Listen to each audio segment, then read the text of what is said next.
Welcome back to the channel. My name is Steven. I'm a pharmacist. I own 52 units of real estate and I help coach people to buy their first multifamily deal. So today I want to talk about why for my next apartment complex, I want to buy an apartment complex that's mostly 2 bedroom to 3 bedroom units. So I own a 20 unit that's all 1 bedroom, and I own a 26 unit, which is probably half 1 bedroom, half 2 bedroom. And I kind of want to share my thoughts and my experience having owned both. So for me, the 1 bedroom apartment complex, what's nice about it is it's easier to get, single tenants, and it's usually appeals to younger people who are single, don't have kids yet, don't have a family yet. So you do get a lot of interest in terms of the 1 bedroom apartments. Usually the all 1 bedroom apartments are in more hipster areas, more trendy areas, more artsy areas. So like my 20 unit is kind of in a downtown area. So there's a lot of events there. It's kind of a more hipster, artsy place.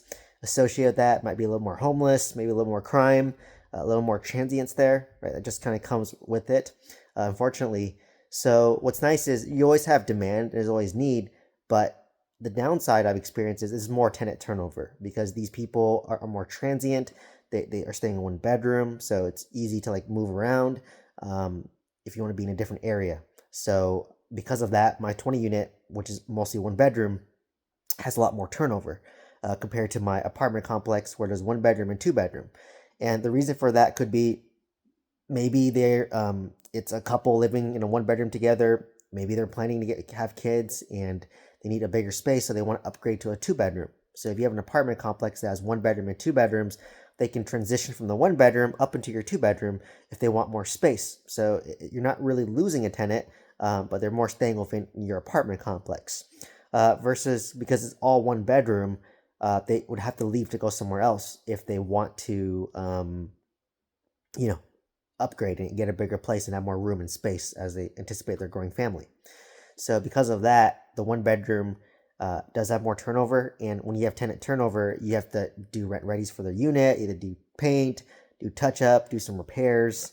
You're going to deal with vacancy for like a month or two. So it just increases your expenses and decreases your expense, or it decreases your income, which decreases your NOI, which decreases the value. So you really want to control tenant turnover to make sure your NOI stays high, so your value stays high. So that's what I kind of experienced in my 20 unit, and I probably won't buy another 20 unit that's all 1 bedroom again.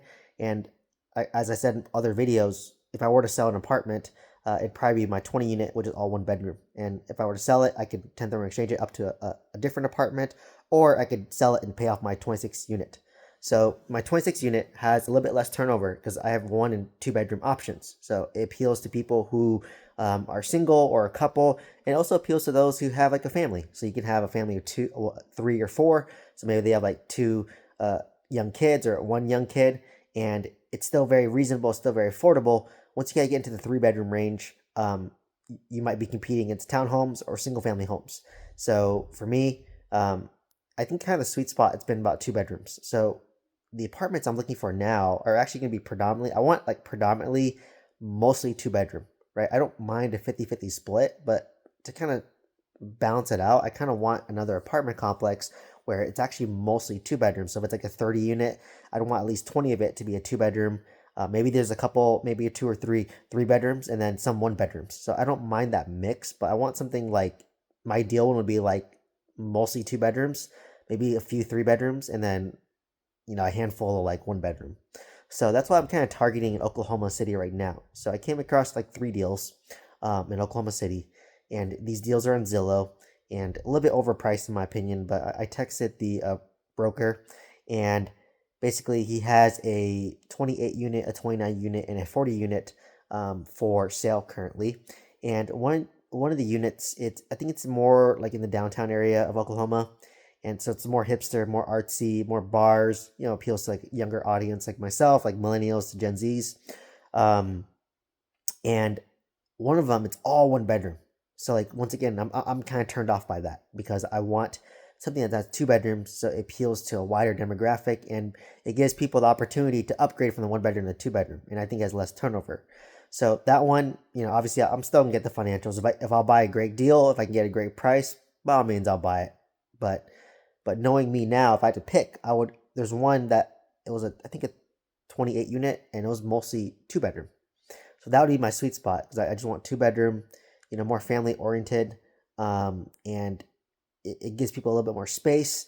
I know a lot of people, or even people who are just like a couple, people work from home a lot now. Remote work's more popular, or hybrid work. So it's nice to have like 1 bedroom as yours and then 1 bedroom as your office. And then when you have kids in a family, then you can convert your office into like where the kids stay. So I think it gives a little more variability. So that's why I kind of been targeting now is I want something like 20 to like 40 units, mostly 2 bedroom, maybe a few 3 bedrooms, and then maybe a few 1 bedrooms to give me that ultimate diversity.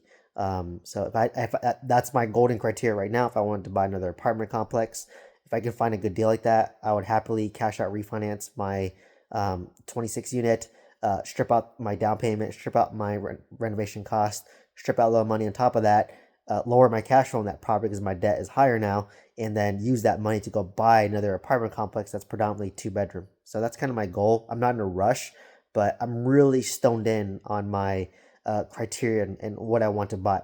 So that's what's kind of cool about owning real estate for longer. So I've owned my first apartment since 21, so about 4 years now. My second apartment since 22, so it's about 3 years. And the longer you own your apartments, you get to see how they perform. So like internally, I'm kind of like disappointed that I'm not buying my real estate right now, but the silver lining of this is because I was just so used to just buying real estate. Like I bought in 2017, I bought in 2019, I bought in 20, I bought three apartment or 2 apartments, a mobile home, no, apartment, mobile home park, 2 single family homes in 21. I bought an apartment in 22, sold my mobile home park in 23, bought my primary residence in 24. So I'm like used to just constantly buying, but it's the silver lining of me pausing is I get to let my real estate assets marinate, let my apartments marinate, see what it's like to own a 20 unit that's all 1 bedroom for a long period of time. See what it's like to own a 26 unit that's half 1 bedroom, half 2 bedroom for a long time. And from there, it can hone in like your buying criteria as to what you want to buy next. So that's the silver lining, right? Like I feel like I'm stagnant. I feel like I'm not growing, but in a weird way, by pausing and revaluing your portfolio, I found opportunities and how can I cut costs? Like how can I save money on insurance? Like I saved about $20,000 on my insurance for my 26 unit. I saved $4,000 on my 20 unit insurance, and now I'm trying to save about $1,000 on my insurance between 2 single family homes. So by pausing, I get to really reassess my portfolio and see what it makes sense. So during this pause, if I were to sell an apartment, it'd be my 20 unit. If I wanted to buy another apartment, I would probably 1031 exchange my 20 unit, or I could sell that and then pay off my 26 unit. But maybe if I need, depends how much money I need, I could 1031 exchange my 20 unit and get an apartment complex that's 20 to 40 units nearby my 26 unit within maybe like, it has to be at least be like 5 miles away. So I'm not like pulling from the same tenant base, but I want to use the same property manager and I want predominantly 2 bedroom units. Predominantly 2 bedroom units because I think they'll have less turnover. And if you have less turnover, there's less turnover expense, less vacancy, makes it easier for your property manager, and then you're more stable in terms of your cash flow. So that's what I really want. But hey, maybe I might buy a 30 unit apartment that's mostly 2 bedrooms, and maybe I'll pivot my mind and say, hey, I actually like 3 bedrooms, or I like a split of half 1 bedrooms, half 2 bedrooms, right? Like you said, I don't know until I've owned it, or I could talk to someone who owns it. So that's really kind of my mindset right now. And what's kind of nice about this pause is like you just get to reassess your portfolio, reassess your situation, your life goals. For me, family's coming in the next 2 years. I want to retire probably the next 5 years if I had it my way. Like I said, things might change. And ideally, I want to pick up one more home run apartment complex deal in Oklahoma City near my 26 unit. Ideally, it's going to be about 2 bedrooms, mostly 2 bedrooms. And I hope to pick one up for a really great price. But like I said, I'm making very aggressive offers. And by aggressive, I mean low offers. Aggressive for me, not aggressive for the seller. So yeah, that's kind of been what my mindset has been as I've owned my apartments longer, kind of the clarity that I've gotten by owning apartments longer and just having the economies of scale, because I want to scale around my stronger property manager, which is my 26 unit, and it's a more primary market. My 20 units in more in the secondary market. So it's just really honing your criteria and staying steadfast to that, and don't deviate from that, right? And it's okay to be patient. It's okay to wait. I'm not in a rush to buy another 20, 30 unit apartment complex. If it comes to me, great. But I'm patient. I'm not going to overpay for a property. I'm not going to buy a bad property. I'm not going to buy a property that deviates from my criteria.